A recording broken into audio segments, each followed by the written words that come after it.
another one of the great men of history, Napoleon.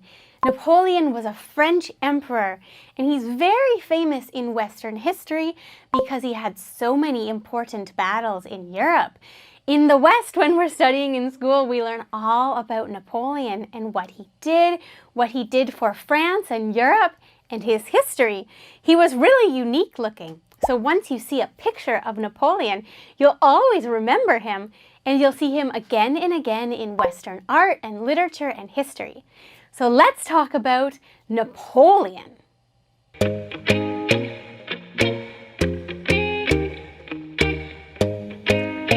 Napoleon Bonaparte was a French military leader and emperor born on August 15, 1769 in Ajaccio, France. He became an army officer when he was only 16 years old. In 1793, he became a hero of the helpless French Revolutionary Army by driving the British Army out of Toulon with a genius strategy. He was appointed as an expedition military commander in Italy by the government and defeated Austrian troops in Italy. He became the first consul and began military dictatorship at the same time in 1799. Napoleon was the best military strategist of his time, yeah. So Napoleon, let's talk about the beginning of his journey as a hero. Napoleon Bonaparte, that's his first full name, was a French military leader and emperor. He was born on August 15th, 1769 in France. Oh, a long time ago. He became an army officer when he was only 16 years old. He was really young. In 1793, he became a hero of the helpless French Revolutionary Army. He was their hero. He became that hero because he pushed the British Army out of Toulon with a genius strategy. Then he was appointed as an expedition military commander to Italy. So he went from France to Italy. And in Italy, he defeated Austrian troops there. He became the first consul and began a military dictatorship in 1799. After defeating the Austrian troops. Napoleon was the best military strategist, wow, of his time, the very best. So that's the beginning of Napoleon. He was born in France. He became a military commander at only 16. That's so young. He was a military commander and he fought against the British. He fought against the Austrians in Italy.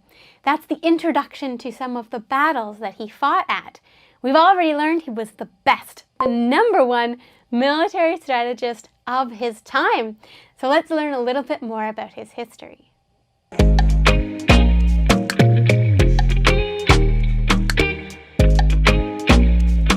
It was during the French Revolution that Napoleon began to play an active role. His performance had a great influence on the flow of world history.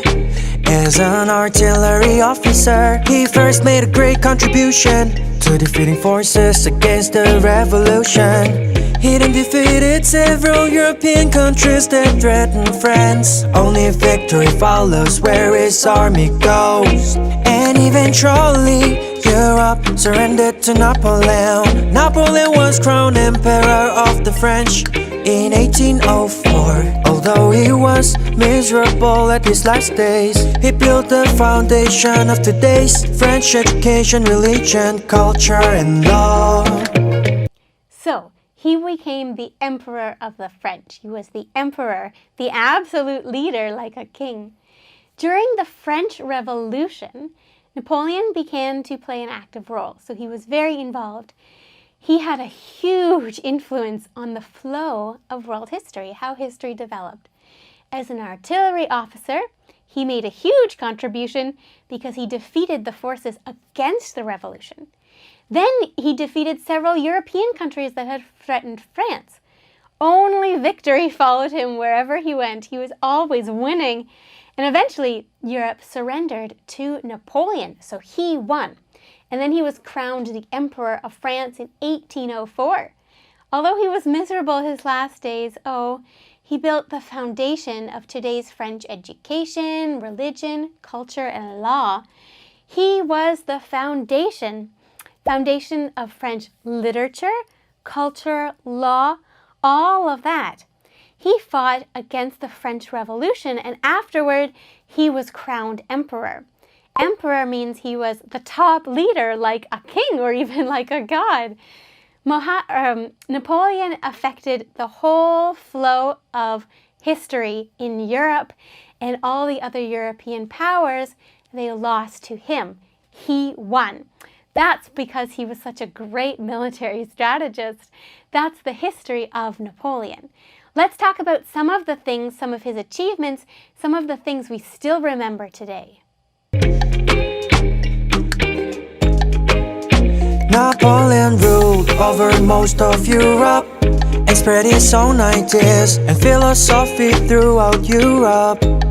He introduced a set of laws called the Napoleonic Code, which set a good example for most countries. Through this code, he made a great achievement in spreading the spirit of French Revolution throughout Europe.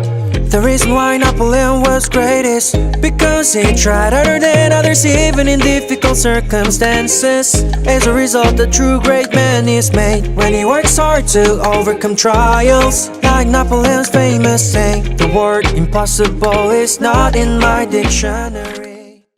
One of the things he talked about was that nothing is impossible. So he ruled over most of Europe and spread all of his ideas and philosophy throughout Europe. That's what he did. He introduced a set of laws called the Napoleonic Code, which was a good example for most countries. And through this code, he changed the legal system in spreading the spirit of the French Revolution throughout all of Europe.